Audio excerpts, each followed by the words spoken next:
Hello viewers, this is Dr. Dheeraj Malhotra. So today we are going to discuss about addressing modes. At first, what exactly is addressing mode? Addressing mode is a way to fetch operand from the memory. So we have various possible ways regarding how to fetch the operand from the memory. So if we take a practical analogy or example regarding the need of addressing mode.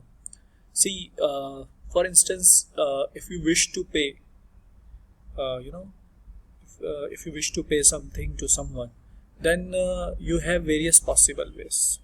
Okay, for instance, you can pay in cash, you can pay online, you can pay via check. You have, even in online, you have various possibilities like you can pay you via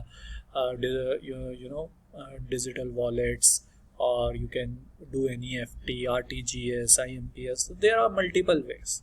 So depending on the context or depending on the availability of resources and depending on your comfort, you can always choose among various possible payment modes. So similarly here we have various possible addressing modes. While fetching operand or data from the memory, these addressing modes are going to assist us, and these addressing modes are responsible for giving programming versatility to the programmer, okay, by providing things like pointers, loop control variables, etc. So let us see them in more detail. So these are various types of addressing modes.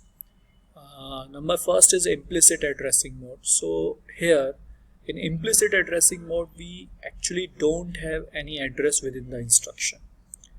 The operand, the location of operand is implicitly defined within the instruction. For example, we have one instruction known as complement accumulator. So its mnemonic is CMA, complement accumulator.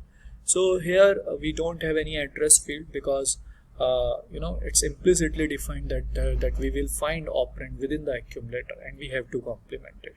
Okay. After then we have immediate addressing mode. So here operand is specified within the instruction. Even here we don't have any address. So keep in mind that there are two addressing modes, that is implicit and immediate, where we don't have address field at all.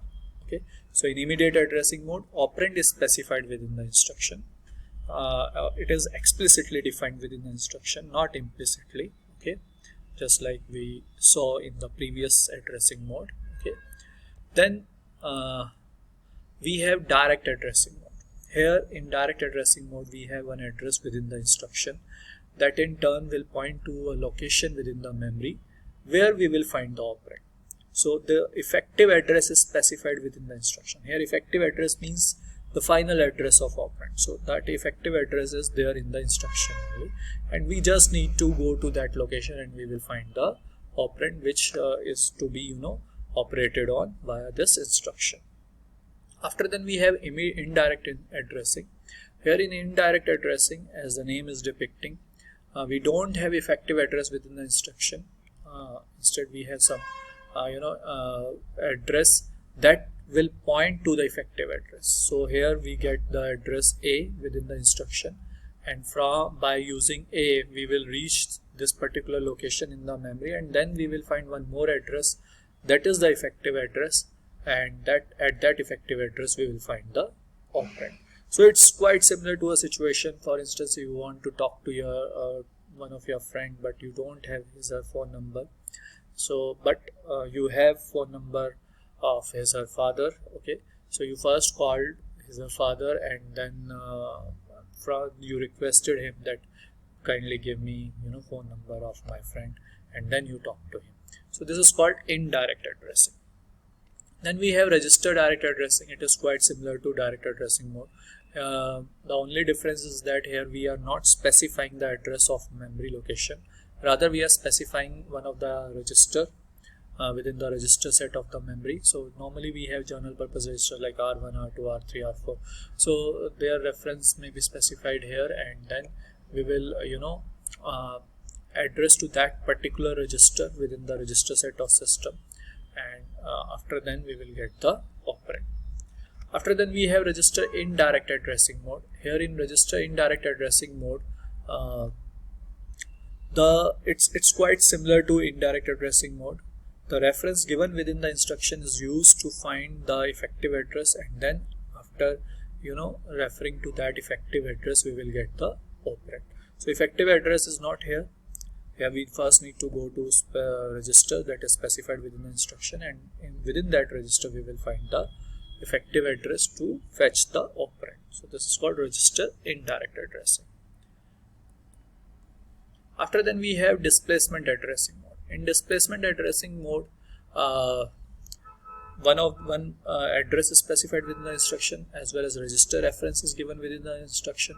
So what we need to do, we need to first fetch the data within the register, and then that particular content we need to add within this address part to get the effective address of the operand. Okay, so there are three possibilities of displacement addressing mode. We can have relative addressing mode. There we will use the concept of program counter. So here this register is program counter. So we will first fetch the content of the program counter, and then that content is added to this particular location or this particular address part of the instruction. These two are added here in adder, and then we will get the effective address of operand. Similarly, we have base register addressing mode. It is similar to relative addressing mode, except that here we don't use program counter, rather we will use base register. And similarly, we have indexed addressing mode. There we will add the content of index register. So in indexed addressing mode, the address specified here is base address, and this particular register reference is a kind of index, just like in array we do now, like ARR 20. So ARR is the base address and 20 is your index. So we need to add both of them to get the effective address of operand. So do remember, displacement addressing mode is similar to register indirect mode, except that we need to add the content of any of these three specific registers, depending on the type of addressing mode we are using, to the address part of the instruction to get the effective address. Okay, after then we have auto increment addressing mode. In auto increment addressing mode, again, as the name is depicting, here the one of the register references specified within the instruction, and for instance we have this RAuto. We have just named it like RAuto. Okay, and the content before execution initially we have 3300 address within RAuto, and this is our destination register where we need to put the final operand. Initially it is getting some garbage value, so the address which is being specified by this register, we will use it to get the final operand, and then we will transfer it to the destination register. So 1F is transferred here, and after then register is auto incremented to this new location 3301. So just like in program counter, we know after fetching the operand from memory or instruction from the memory, it is auto incremented. Something similar will happen here. So this is the scenario after execution, and this is the scenario before execution of auto increment addressing mode.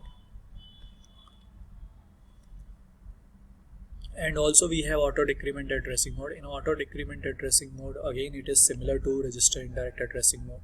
So here register specified within the instruction is pointing to a specific memory location. So we will first decrement this register. So it is right now pointing to 33001. So it will first start pointing to 3300, and after then we will fetch the operand to the destination register.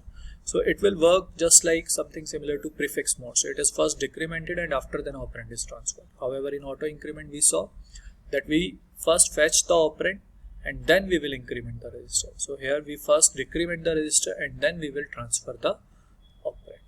So these are various types of addressing mode. I hope it's clear. For any query you can type as a comment here below the video. Thank you. Thanks for watching.